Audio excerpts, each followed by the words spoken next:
So how the federalism practice in India? Today we'll discuss.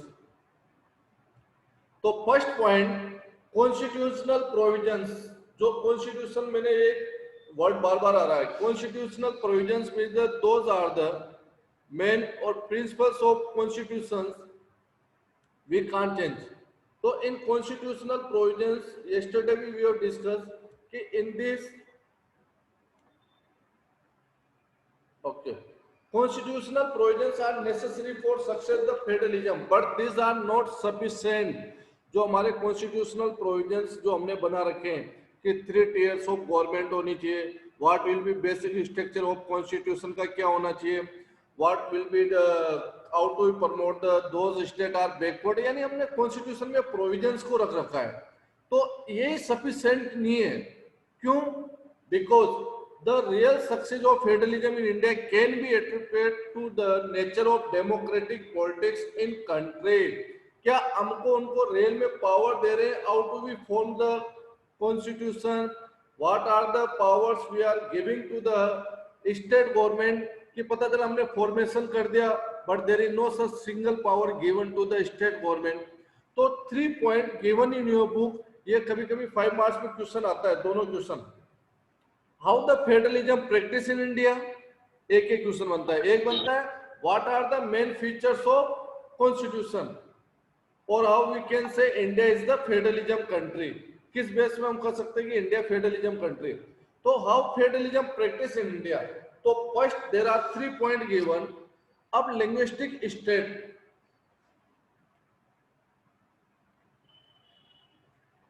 3 point में आपके लिख लेता हूं. ओके, फर्स्ट पॉइंट है linguistic based states.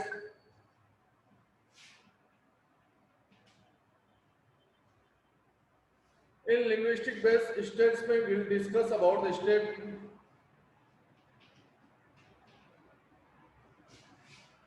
Second one is your language policy, और third one is the central state relation. In this we will discuss central state relation.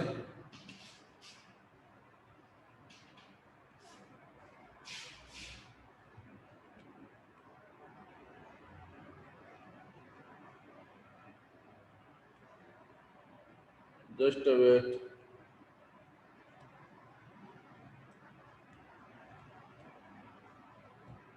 Okay, dear. These are the 3 points we will discuss. Linguistic base, language base और central state relation. तो in first point है कि after when 1947 are learned person decided कि how to be form the states, हमारे state का formation कैसा हो, country को फ्रीडम मिली है. अब इंटायर जो रीजन से हमारा inside reason how to form the state. अब स्टेट का फॉर्मेशन कैसे किया जाए? क्योंकि there was the one issue. हमने जो कंट्री का फॉर्मेशन हुआ था, country was divided on the basis of religion. हमारे इंडिया एंड पाकिस्तान दोनों कंट्री जो सेपरेट हुए फ्रॉम ब्रिटिश कॉलोनियल पीरियड, तो दे वर द डिवाइडेड, उनका डिवाइड करने का जो बेसिस रहा है that was based on religion. One is known as the Pakistan Muslim based religion और एक अनदर वन, उसको रिलीजन माना गया. उसके बाद रिजल्ट्स क्या रहे? Sir, what Sir, I can't able to hear your voice. You are unable to hear my voice. बेटा चेक योर माइक, कहीं अनम्यूट तो नहीं, म्यूट तो नहीं कर रखा आपने मेरे को? Check it, please check it. तो इन दिस विल डिस्कस के रिलीजन बेस्ड जो बड़ा हमारे कंट्रीज. तो उसके बाद later on you have seen कितने मूवीज, गदर मूवी देख के कितने ऐसी मूवीज आते हैं जिनमें वी कैन सी, हमने उस समय का तो नहीं देखा बट स्टडी क्या है कि राइट्स वर हैपेंड, कितने राइट्स हुए थे. Okay, on the border Punjab इनमें सब में. तो सबको अब फॉर्मेशन स्टेट का कैसे किया जाए? क्योंकि they know very well what was the result during the religion based जब हमने कंट्री को डिवाइड किया. तो that was the main issue in front of our political leader, constitutional members. जो उनके कॉन्स्टिट्यूशनल मेंबर्स थे उनके सामने सबसे बड़ा इशू था कि स्टेट फॉर्मेशन कैसे हो. तो अगर हम स्टेट को डोमिनेट करेंगे, अगर उनकी लैंग्वेज को इनको इग्नोर करेंगे, उन पे फोर्स करेंगे कि आपकी नेशनल लैंग्वेज ये रहेगी, तो देयर विल बी प्रॉब्लम. जैसा कि श्रीलंका में आपने स्टडी किया है, अगर स्टेट के साथ तमिल के साथ वो पावर शेयरिंग नहीं कर रहे, डेट्स व्हाई ऑर्गेनाइजेशन फॉर्म हो रहे हैं। तो फिर हमारे सभी पॉलिटिकल लीडर ने डिसाइड किया कॉन्स्टिट्यूशनल मेंबर कि state formation should be based on the their linguistic language, यानी हमने लिंग्विस्टिक बेस्ड स्टेट्स बनाए। जिस स्टेट के अंदर जो लैंग्वेज चलती है उसी को हमने बेस मानते हुए स्टेट का फॉर्मेशन किया। सपोज गुजराती लैंग्वेज तो Gujarat, Rajasthani language Rajasthan, Marathi language Maharashtra, like this you know all the things, बाकी स्टेट आप जानते हो। तो हमने जो स्टेट फॉर्मेशन का जो बेस रखा है कॉन्स्टिट्यूशन प्रोविजंस में, दैट इज लैंग्वेज बेस। अब कभी भी क्या होता है बेटा, मेनी टाइम दिस हैपेंस कि हमें किसी चीज से डर लगता है, लैंग्वेज बेस स्टेट फॉर्मेशन किया ना, टिल नाउ आज तक ऐसा हमारे स्टेट में कोई भी प्रॉब्लम नहीं है आफ्टर 50 to 60 इयर्स के बाद। यानी हमारी जो वीकनेस हम मान के चलते थे कि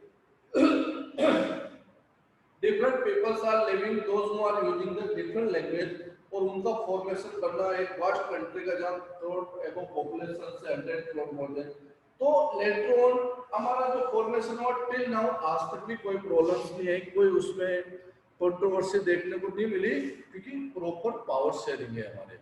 ओके, स्टेट को पावर दे रखा है।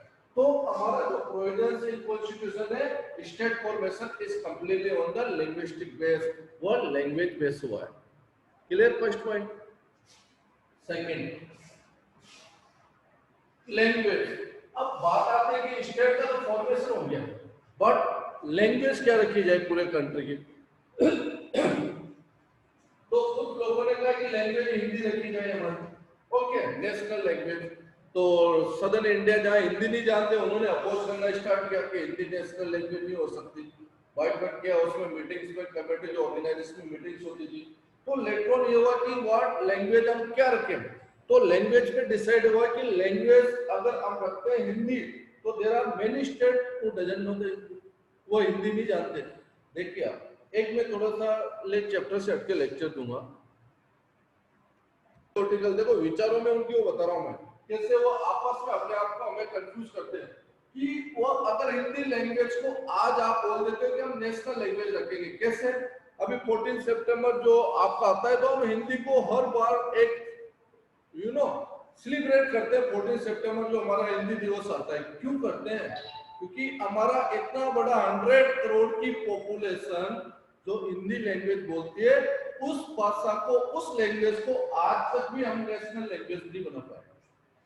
सेलिब्रेट करते रहते हैं, दैट्स व्हाई हम सेलिब्रेट करते हैं कि कब बनेगी, कितनी स्पीड दे देते हैं, और जल्दबाजी में हम जब इसमें भी बोल देते हैं कि हिंदी हमारी राष्ट्रभाषा। भैया कहीं राष्ट्रभाषा नहीं है हिंदी आपकी। आप थोड़ा सा कॉन्स्टिट्यूशन के अंदर करके देखो इस बात को पार्लियामेंट में कि हिंदी को नेशनल लैंग्वेज बनाएंगे, कितने पॉलिटिकल लीडर है जो खड़े हो जाएंगे, नहीं बनने देंगे। ओके, ये मानता हूं मैं, इट इज ट्रू, नहीं बनने देंगे, उनकी कुछ प्रॉब्लम हो सकती है। ओके, अगर आज ये पॉलिटिकल लीडर है वो are using their regional language, अगर ये अपनी रीजनल लैंग्वेज यूज करते हैं, अगर सपोज कोई तमिल है, तमिल पॉलिटिकल लीडर है, वो अपोज कौन करेगा? पॉलिटिकल लीडर करते हैं, पब्लिक करती है, पब्लिक को रिप्रेजेंट कौन करता है? Political leader. ओके, तो ये अपोज करेंगे इन तमिल्स के लिए, कुछ केरला के लिए, कुछ ये सब अपोज करेंगे। Okay, as a official language, national language Hindi को नहीं बनने देंगे। पर एक चीज बताइए, आज अगर ये अपनी रीजनल लैंग्वेज में लेक्चर देने लग जाए ना, तो इन पॉलिटिकल लीडर को कोई इंडिया में जानेगा, कोई इंडिया में पहचानेगा कि कौन ओवैसी है, कौन पॉलिटिकल लीडर है अपनी रीजनल लैंग्वेज अगर ये यूज कर ले तो? नहीं, लेक्चर जब देना होगा पार्लियामेंट में तब हिंदी यूज करेंगे, बाकी प्रमोट अपनी रीजनल लैंग्वेज को करेंगे। क्यों? क्योंकि इनको अपनी आइडेंटिटी बनानी है, अपनी पहचान बनानी है। अपनी आइडेंटिटी की वजह से ये रीजनल लैंग्वेज यूज नहीं करते, क्या करते हैं? हिंदी करेंगे, लेकिन विरोध हिंदी का ही कर देंगे। आज ओवैसी और इतने बोलते हैं जो पॉलिटिकल लीडर है, बहुत सारे सदर्न पार्ट वाले, कितने ऐसे जो I don't know their name, वो अपोज करते हैं, लेकिन आज उनकी आइडेंटिटी किससे बनी? आज उनको कौन जानता है? हिंदी की वजह से जानता है। तुम तुम्हारी लैंग्वेज बोल के देखो, रीजनल लैंग्वेज बोल के देखो, तुम्हें इंडिया में कोई पहचानता भी है क्या? तुम अपने रीजन में आइडेंटिटी बना के रह जाओगे, न कि कंट्री में। इट ट्रू, ये 100% सत्य है। ये लोग अगर अपनी रीजनली लैंग्वेज यूज करेंगे तो they can make their identity inside the state only, not in entire country. Entire country में अगर इनको अपनी आइडेंटिटी बनानी है तो they must be use the Hindi language, Hindi इनको यूज करनी पड़ती है। ये ट्रू, बट जब हिंदी की बात आएगी ना तो अपोज जरूर होगा। अभी एक लेक्चर हुआ था, I don't disclose the political leader name, उन्होंने कहा था कि हमारी सब रीजनल लैंग्वेज है ना बहुत अच्छी बात है, we must be promote that, हमें इनको बचाना चाहिए, हमें इनको जो हमारी ये लैंग्वेज है बहुत अच्छी बात, nice thing, okay good excellent, but हमारे कंट्री की एक नेशनल लैंग्वेज भी होनी चाहिए। क्यों? क्योंकि उस नेशनल लैंग्वेज जब किसी कंट्री की होगी ना बेटा, तो उससे क्या जो फॉरेन लैंग्वेज है, और फॉरेन लैंग्वेज तो कौन सी चलती है हमारे यहाँ, चाइना तो चलती नहीं है, इंग्लिश ही है, तो फॉरेन लैंग्वेज को स्कोप नहीं मिलेगा यहाँ अगर हम नेशनल लैंग्वेज बना देते हैं। तो उसी का कितने पॉलिटिकल लीडर, इधर तो लेक्चर खत्म हुआ, इधर अपोज स्टार्ट हो गया। This happens in India. मैं हिंदी बोलता हूँ या आई एम इंडियन या नॉर्दर्न इंडियन स्टेट से मैं बिलोंग करता हूँ, that's why I am not discussing about the Hindi language. मैं एक चीज बता रहा हूँ कि अगर इनको हिंदी से इतनी नफरत है, why not they use their regional language. अगर ये सेंट्रल लेवल पे भी आते तो अपनी रीजनल लैंग्वेज में बात करेंगे, और बात करेंगे तो कोई इंटरव्यू देने वाला रीजनल लैंग्वेज यूज करेंगे तो इनको सुनेगा कौन? या रीजनल लैंग्वेज यूज करेंगे तो सुनेगा कौन? सबको तो मैक्सिमम तो हिंदी आती है ना। हिंदी आती है बेटा, तो डेट्स वाई ये तो मैं कहना चाह रहा हूँ कि जब इनको अपनी आइडेंटिटी दिखानी होती है ना कि मैं पॉलिटिकल लीडर हूँ, तो ये हिंदी यूज करते हैं, लेकिन हिंदी का अप्रोच करते हैं। ये ट्रू है, ये भले से बुरा लगे किसी को, but it is the fact, ये सत्य है। आज अगर ये अपने वही तो यूज करेंगे तो कोई ना तो इनको सुनेगा, न इनकी कोई आइडेंटिटी बन पाएगी, कुछ भी नहीं बन पाएगी। लेकिन ये दोनों तरफ से बेनिफिट चाहते हैं, एक कंट्री लेवल पे भी इनकी आइडेंटिटी हो और एक रीजनल लेवल पे भी अपने आप को प्रोटेक्ट करते रहे। चलो ये इश्यू चलता रहता है कंट्री सर या पर एक्चुअली अपनी कंट्री में बहुत सारे ट्राइब्स भी है और लाइक अपनी कंट्री में सिर्फ 2-3 स्टेट्स में ही हिंदी बोली जाती है, वरना पूरे साउथ में ऑलमोस्ट इंग्लिश ही चलती है और उनकी रीजनल लैंग्वेज, और फिर तो असम अपन में क्या- भी यही है। हाँ ये चलती है बेटा, वही बता रहा हूँ मैं। आगे आगे ये चैप्टर पे आ रहे हैं। अभी ये थोड़ा मैंने कहा था ना आपको, अगर राजस्थान के लोगों को थोड़ा सा हिंदी हो नहीं गया कि हिंदी कुछ ऐसे स्टेट है नॉर्दर्न इंडिया में, they will be use Hindi as a official language only, official total national language. Official language का मतलब होता है कि ऑफिस के इनसाइड ऑफिस का जो वर्क होगा, यानी राजभाषा जिसको बोला जाता है, ऑफिशियल वर्क जो होगा इन हिंदी में होगा। और कुछ स्टेट ऐसे जो ये भी फ्रीडम दी गई कि those who want to continue use the English language, जो इंग्लिश को यूज करना चाहे तो हिंदी और इंग्लिश दोनों ऑप्शन दे दिए, दे मे बी यूज। तो सदर्न इंडिया में डेट्स व्हाई अन्वेष आप सही कर रहे हो, they are using the English language. और नॉर्दर्न स्टेट के कुछ 6 to 7 स्टेट है, छत्तीसगढ़ है, Jharkhand, MP, Rajasthan, UP, like this we are using the Hindi as a official language. तो हमारे यहाँ अब इसमें 22 लैंग्वेज ऐसी थी जिनको वो बनाया गया। तो ये लैंग्वेज बेस्ड इश्यूज मैंने डिस्कस किया आपको, that is the language based. Okay, तो इससे पर रिलेटेड अपन सदर्न पार्ट की बात क्यों कर रहे हैं? व्हाट बेटा, अपन सदर्न पार्ट की बात क्यों कर रहे हैं? मृदुल अभी सर जैसे अपन बात कर रहे हैं कि सदर्न पार्ट में हिंदी नहीं बोली जाती, मतलब कम बोली जाती है। यस अब ये तो यहाँ पे ही सर जो हिंदी बोलती है इसको दूसरी लैंग्वेज मतलब ज्यादा पता नहीं होगा दूसरी लैंग्वेज के बारे में, तो भी ये कह रही है कि हिंदी ऑफिशियल लैंग्वेज नहीं बननी चाहिए। तो सर ये तो गलत बात है ना। अब जब जो हिंदी बोलते वही सर ये बात कर रहे तो अपन दूसरों की क्यों बात कर रहे हैं main?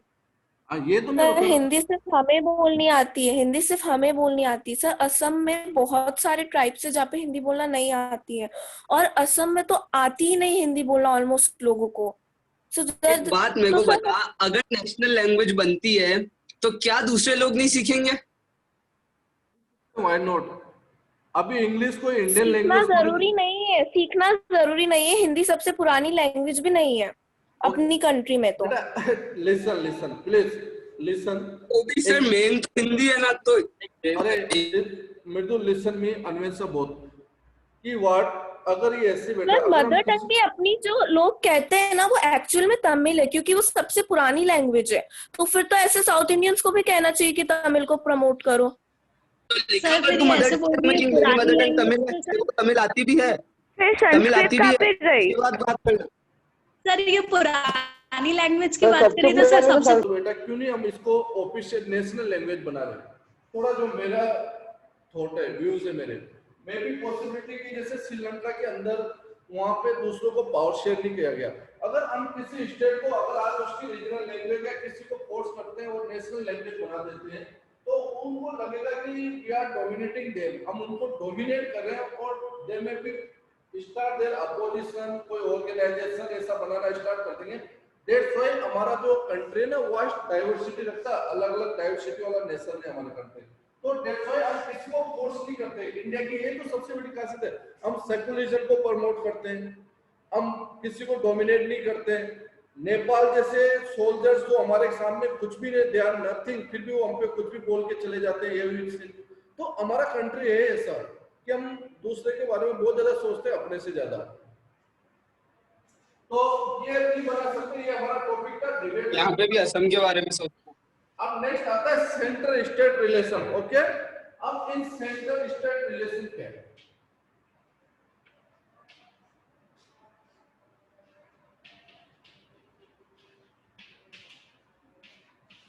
In center state relation beta कि earlier time what happens, there was the one political party which formed the government, एक ही political party continue government को form करती थी। ओके, अब जब आप सेंट्रल लेवल पे, हम सेंटर की बात करेंगे, सेंट्रल लेवल पे जब आपको कोalition और दूसरी गवर्नमेंट पॉलिटिकल पार्टी से सपोर्ट नहीं मिलेगा और आप एक मेजोरिटी में गवर्नमेंट फॉर्म कर रहे हो इन मेजोरिटी, तो you may be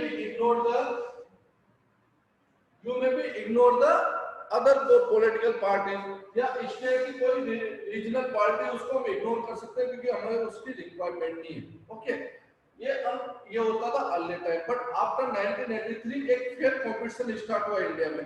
fair competition होता है, इंडिया को लगा कि यार इसके अलावा भी बहुत सी पॉलिटिकल पार्टीज है, तो आज कितने पॉलिटिकल पार्टी जब गवर्नमेंट फॉर्म करते हैं ना, तो रीजनल लैंग्वेज जो स्टेट की रीजनल पॉलिटिकल पार्टी जो है रीजनल, अब regional political party you know जैसे एसपी है, बीएसपी है, कितनी ऐसे रीजनल पार्टीज है। तो आज जितनी भी रीजनल पॉलिटिकल पार्टीज है, सबको लगता है कि सेंट्रल गवर्नमेंट अगर पार्लियामेंट में if any political party unable to form the government, कोई पॉलिटिकल पार्टी अगर गवर्नमेंट फॉर्म नहीं कर पाती है, तो आज कोलिशन फॉर्म से गवर्नमेंट फॉर्म होती है, तो रीजनल पार्टीज जो है they may be support to they to form the government।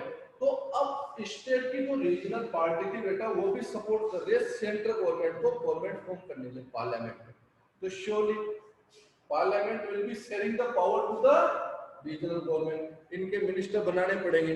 Okay, अगर ये सपोर्ट करते हैं तो इनके एरिया में डेवलपमेंट कराना पड़ेगा जो स्टेट पॉलिटिकल पार्टी सपोर्ट करे। तो आज सेंट्रल और स्टेट के रिलेशन हेल्थी हो गए, क्यों? Due to the coalition government. और ये कब सबसे ज्यादा हेल्थी होंगे? जब कोलिशन गवर्नमेंट फॉर्म होगी, मेजॉरिटी नहीं आएगी। कोलिशन में क्या है, आपको दूसरी पॉलिटिकल पार्टी का सपोर्ट चाहिए। अब जैसे बीजेपी थी अलग टाइम, शिवसेना सपोर्ट करती थी महाराष्ट्र से, अब उसने अपना यू नो सपोर्ट बंद कर दिया। तो ऐसे कितनी पॉलिटिकल पार्टी जो एक दूसरे के साथ चलते हैं, तो इससे सेंट्रल एंड स्टेट के जो रिलेशन है वो हेल्थी बने। तो कि आज रीजनल पार्टीज को भी सब जानने लगे हैं। अलग टाइम जो एक ही पॉलिटिकल पार्टी थी, इस वजह से रीजनल को इनको कोई सपोर्ट नहीं मिलता था, इनकी जो डिजायर्स, इनकी जो डिमांड है उसको इग्नोर किया जाता था। But today regional parties are playing the important role. आज भी उनके कितने ऐसे कैंडिडेट है जो मेंबर ऑफ पार्लियामेंट में जीत के और अपने सेंटर को सपोर्ट करते हैं। तो दैट्स व्हाई आज सेंटर और स्टेट रिलेशन हेल्थी है। ये लास्ट टॉपिक है। ओके, अब through the slide we can C